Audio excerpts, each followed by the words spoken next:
Thank you all so much for being here. This is really exciting to close out the coolest recycling drive of 2024 here in Ulster County. We are so appreciative of Michael for bringing the coolest recycling drive to our county and really creating a model of a successful way of reclaiming refrigerants. And so we have today a great group of innovators, advocates, and entrepreneurs who are going to talk about the importance of recovering refrigerants so that they're not released into the atmosphere and contribute to the climate crisis. My name is Betta Broad. I'm the campaign director of New Yorkers for Clean Power and also a proud member of the Kingston Climate Smart Commission and the Ulster County Climate Smart Committee. Thank you all so much for being here. I want to first invite up Michael Helm, who without Michael, we would not be here. Michael has been really pioneering responsible refrigerant management in New York State. And he actually has a very interesting bio where he used to translate books on Chinese medicine and a 26-year career in legal proofreading. So Michael's done a lot of different things and then transitioned to volunteer work with Sustainable Warwick and co-founded New Yorkers for Cool Refrigerant Management, which is when we met, and I've just been incredibly impressed by Michael's dedication to climate action through responsible refrigerant management.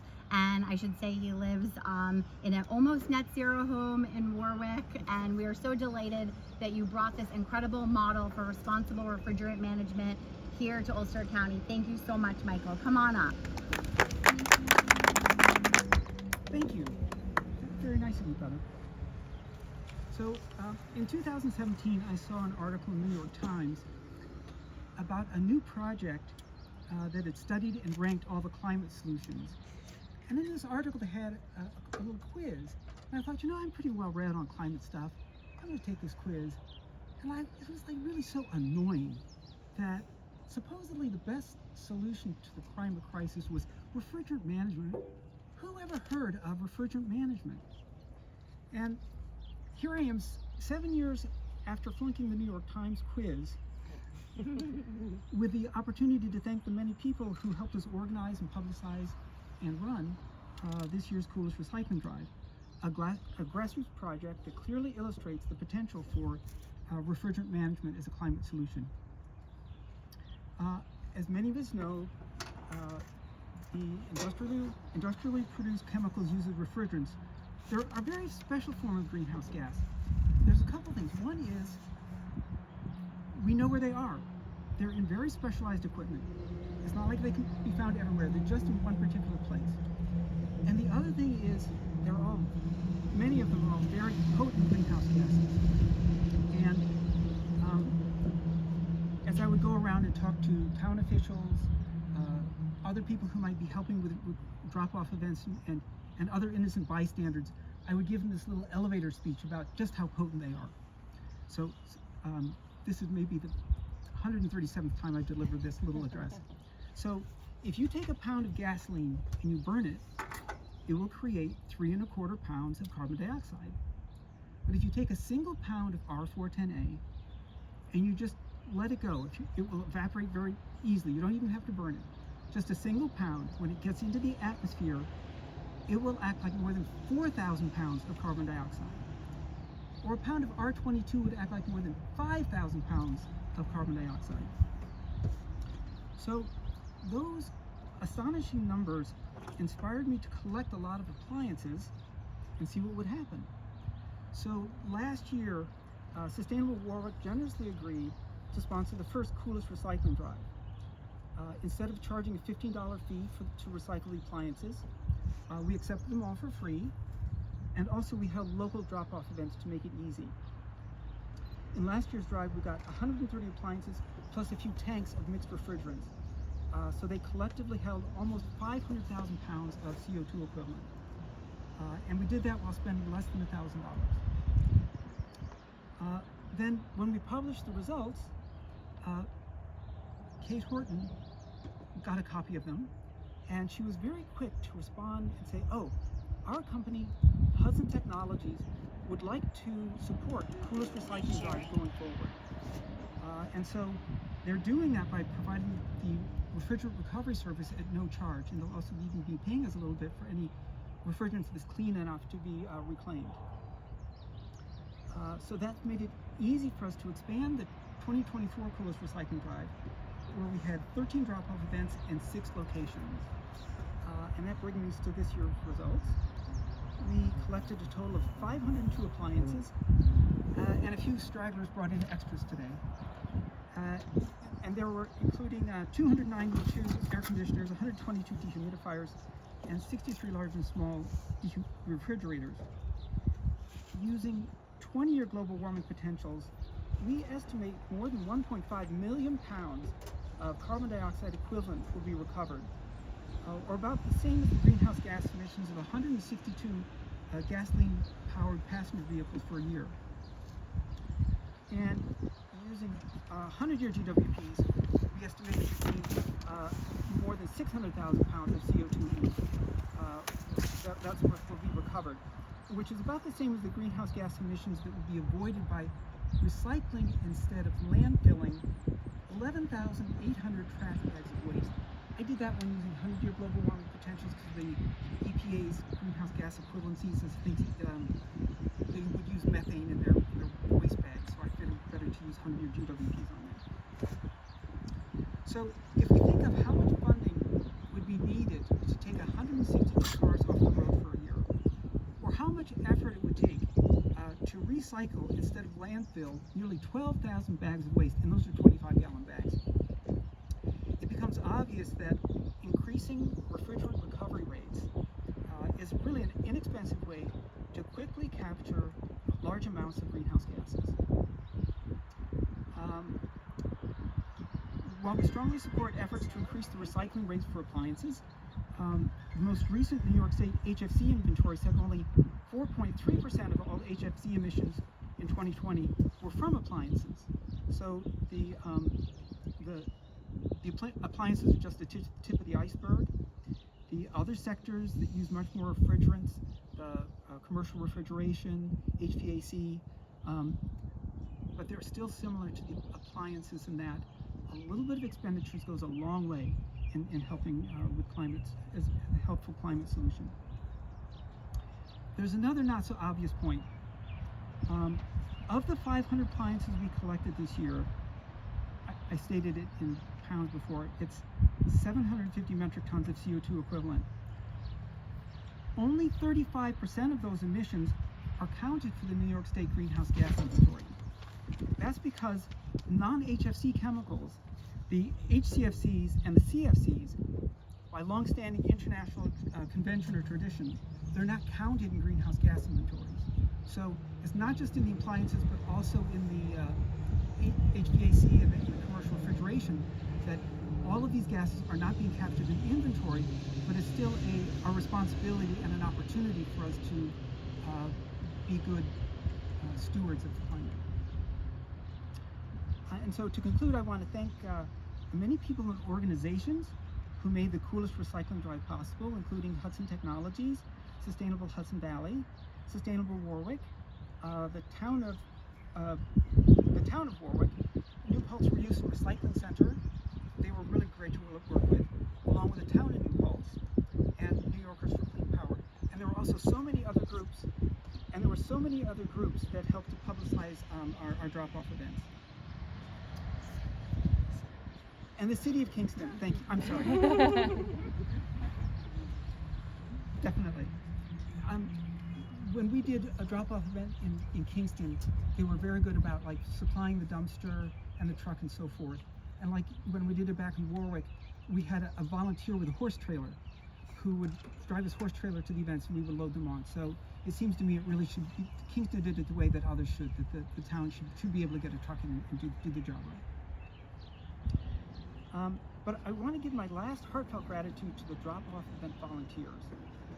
They did the heavy lifting and the other chores to make this year's drive a success.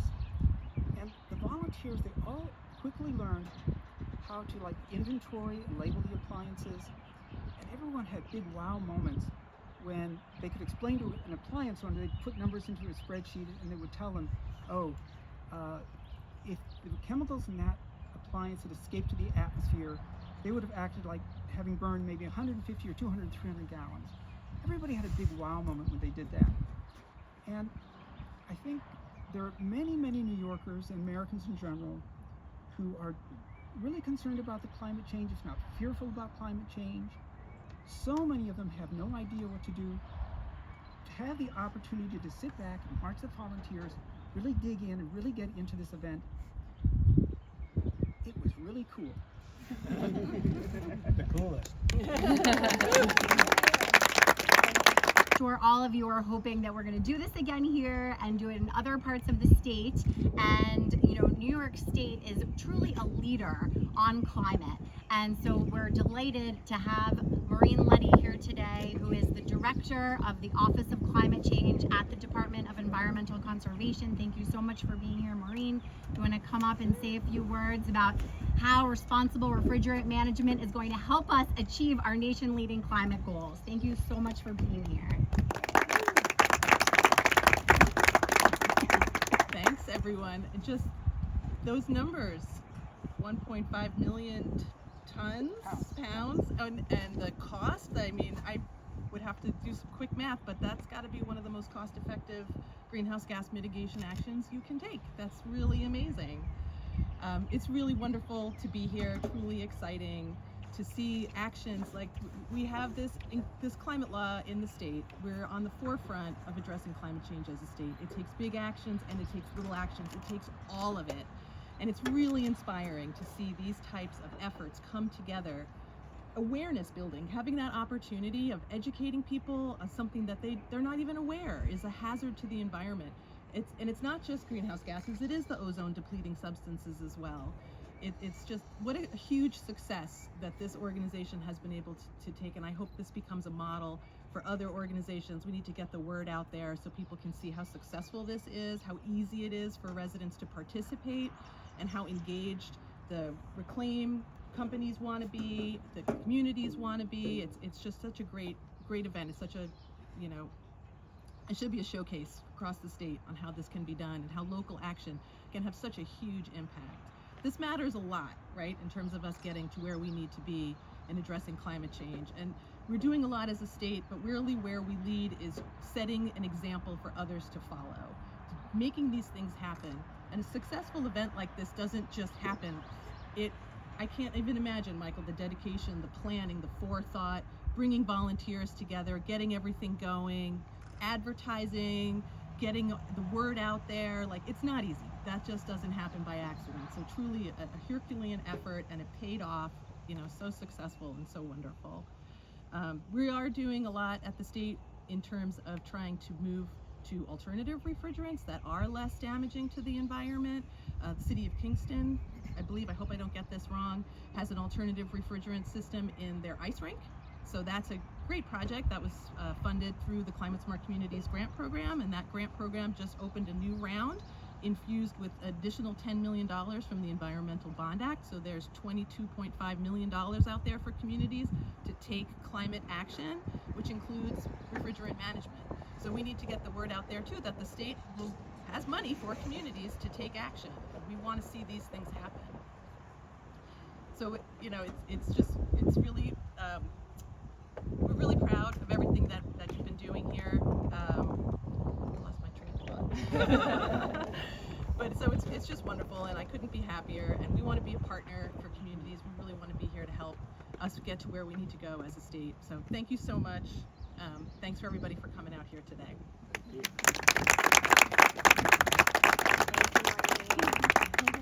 Thank you for your leadership.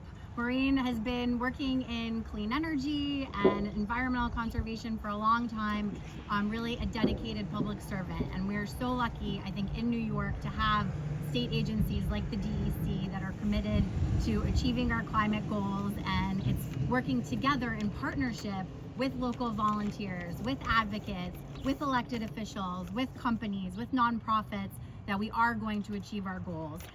So on that note, I want to invite up Christina Starr, who is the Senior Manager of the Environmental Investigation Agency, which works on policy and advocacy both nationally, globally, enforcing environmental protection, making sure that corporations are doing what they're supposed to do, and really being a monitor.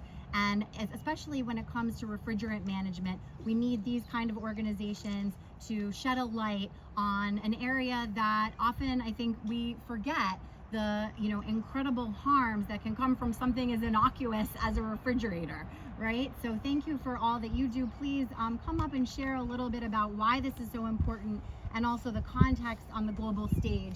And thank you for being here also and representing the next generation, because that's really what it's about, right? Hi everyone, it is so wonderful to be here with this group today.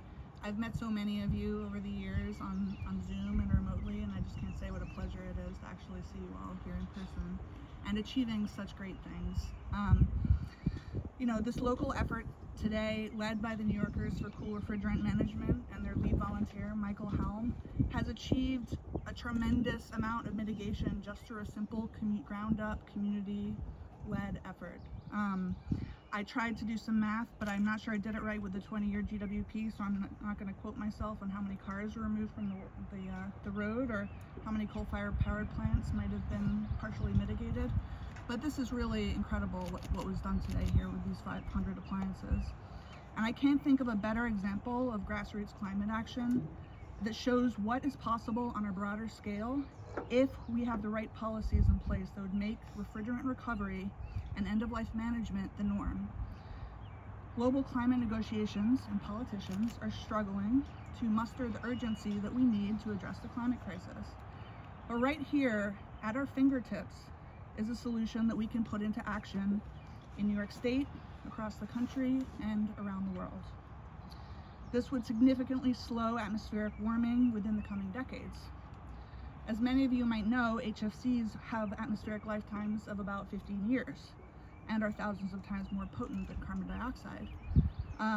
So what that means is that by preventing refrigerant releases into the atmosphere, we can have an impact on lessening warming very rapidly, preventing emissions much more quickly, or warming much more quickly than compared to preventing carbon dioxide emissions.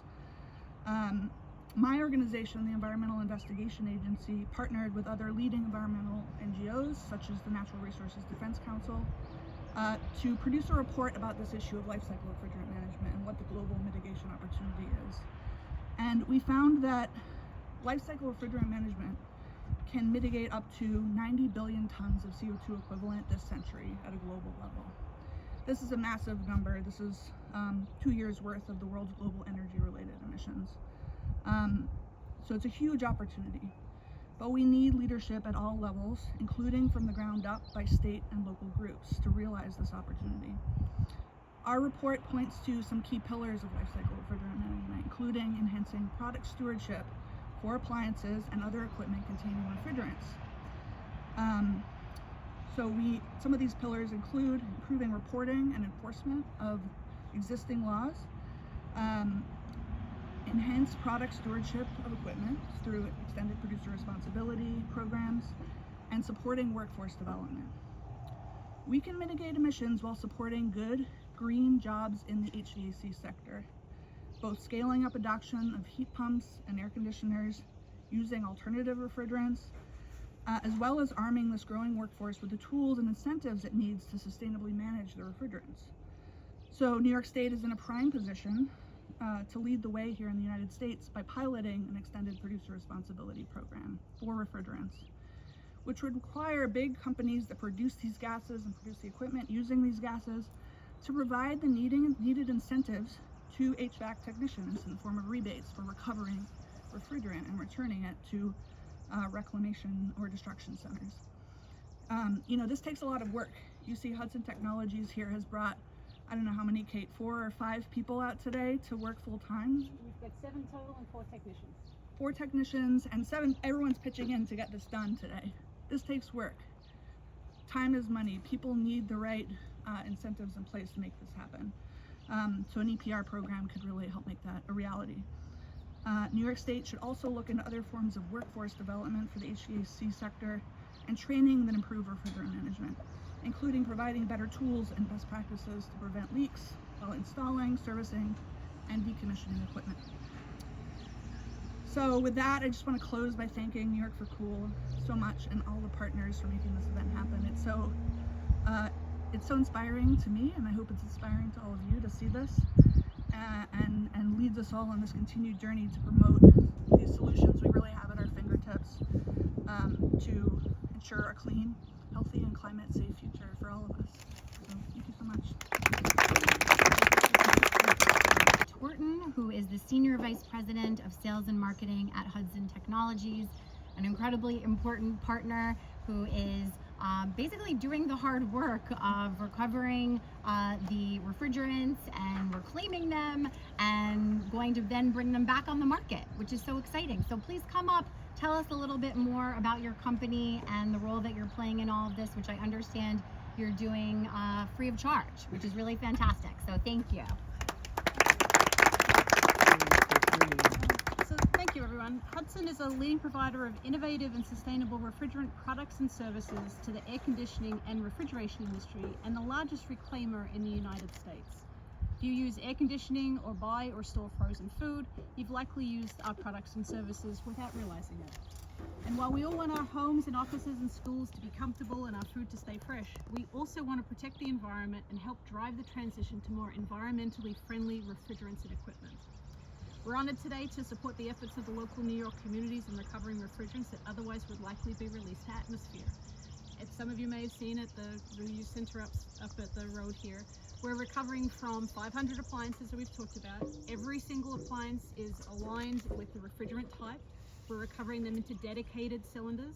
Those recovery cylinders will be taken back to our facility, processed, weighed, processed, purity. We will reclaim all of that refrigerant to AHRI 700 standards, and then we'll reuse that to support the existing installed base and that orderly transition of those refrigerants that are needed now to get the effective life of equipment that's already installed.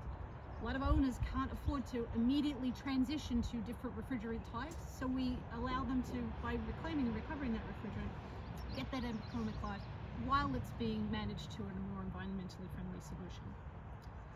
As the largest reclaimer in the country, we support all efforts to grow recovery and reclamation of refrigerants and avoiding the impact these refrigerants can have on the environment when released. As you've heard from a couple of different speakers, the impact of just a few pounds of refrigerant being released can be as much as driving your car for an entire year. Working with all stakeholders, such as those involved in this community event, New York for Cool Refrigerant Management, Sustainable Hudson Valley, EIA, New Yorkers for Clean Power, to name just a few, we can make a significant difference in the impact, and we can support life cycle refrigerant management and ensure that future generations inherit a healthy planet, which is our goal at Hudson Technologies. Thank you very much.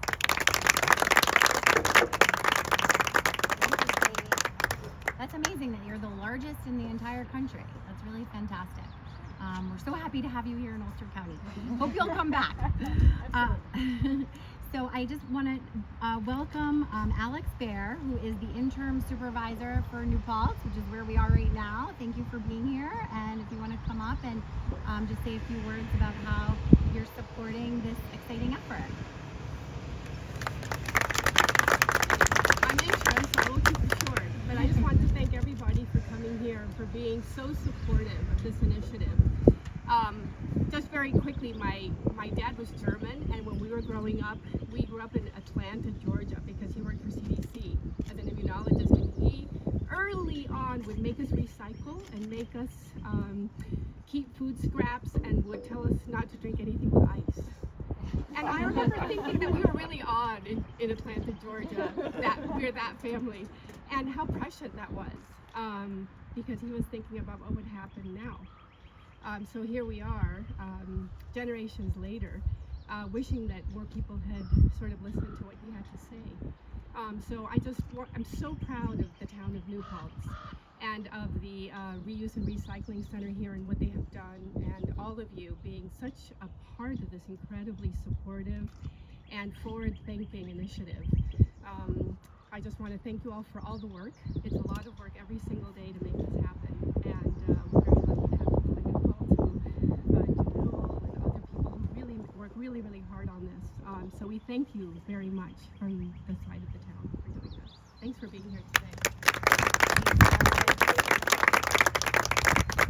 And of course, a shout out to Kingston's municipal leader who's here today, Julie Noble, our sustainability coordinator and chair of the Kingston Climate Smart Commission.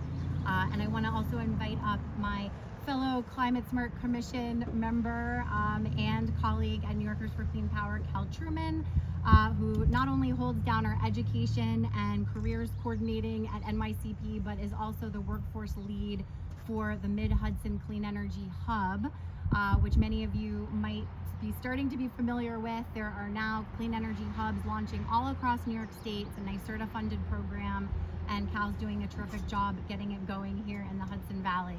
So do you want to come up for a few minutes, Cal?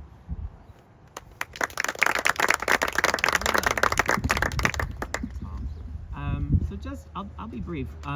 One of the reasons why there is a workforce development component to the clean energy hubs, which are located all over the state, ours is the 7 counties of the Mid-Hudson.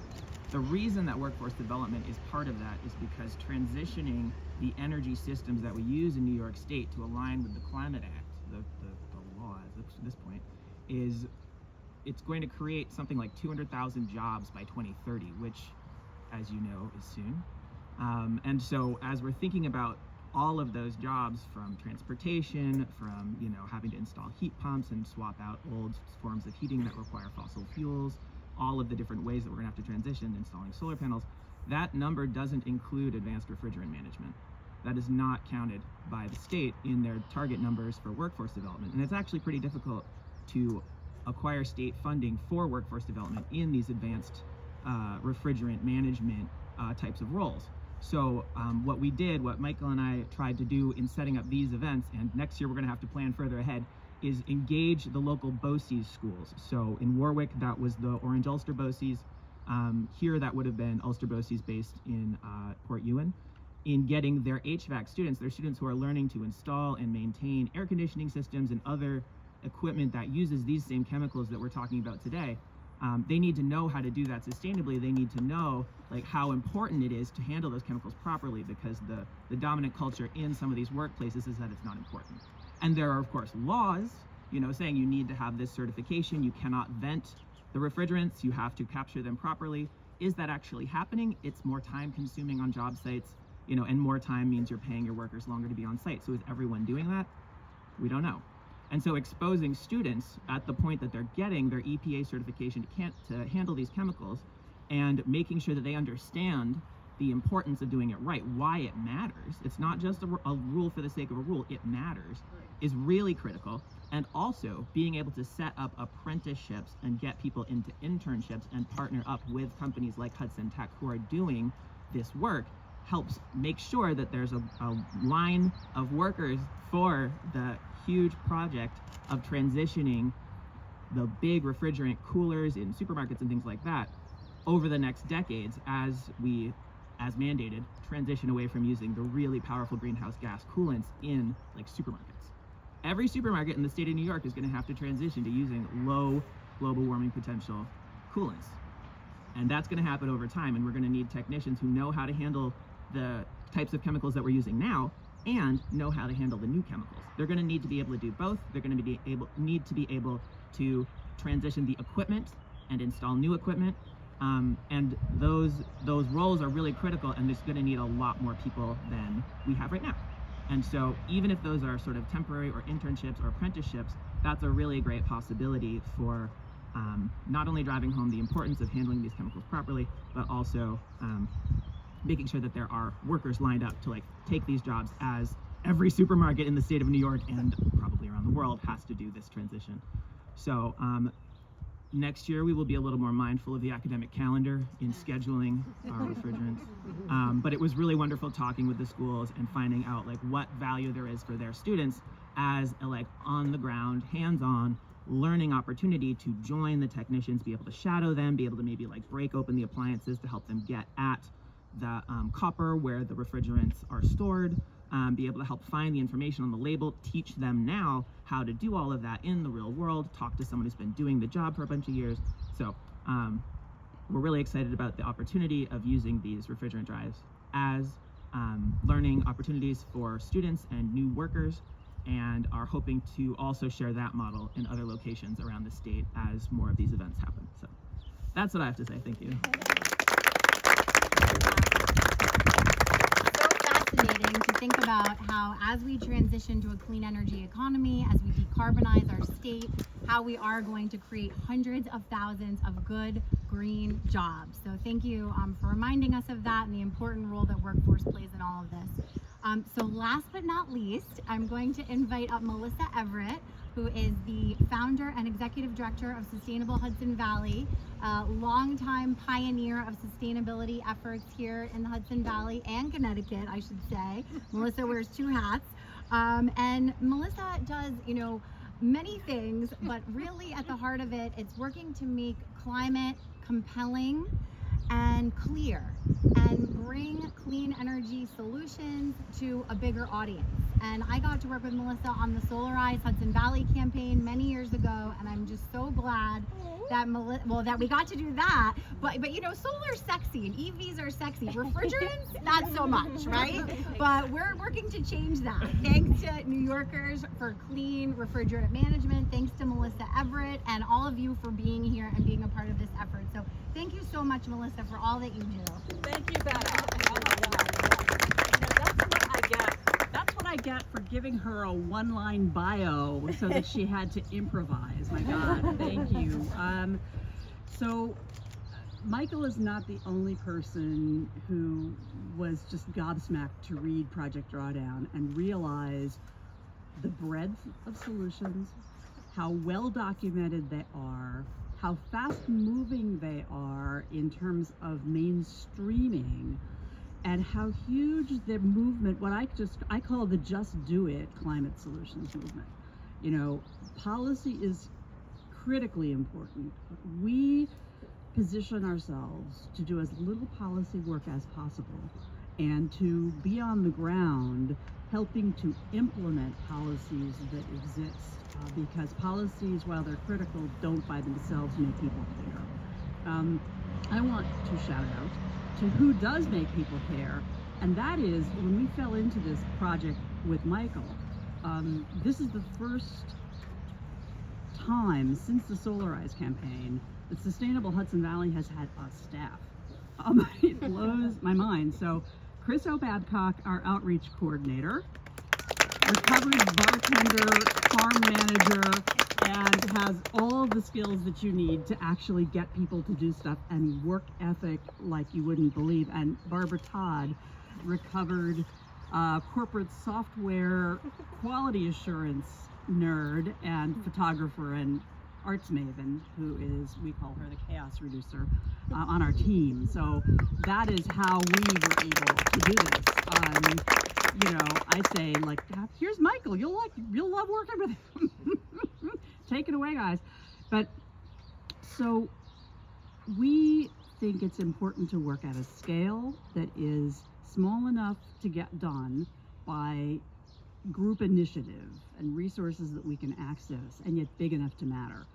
So as we're standing here finishing up the Coolest Recycling Drive of 2024, I want to get on Michael's dance card for immediate planning and see if we can roll out some more of them and build on all the lessons learned and the partnership that we have here.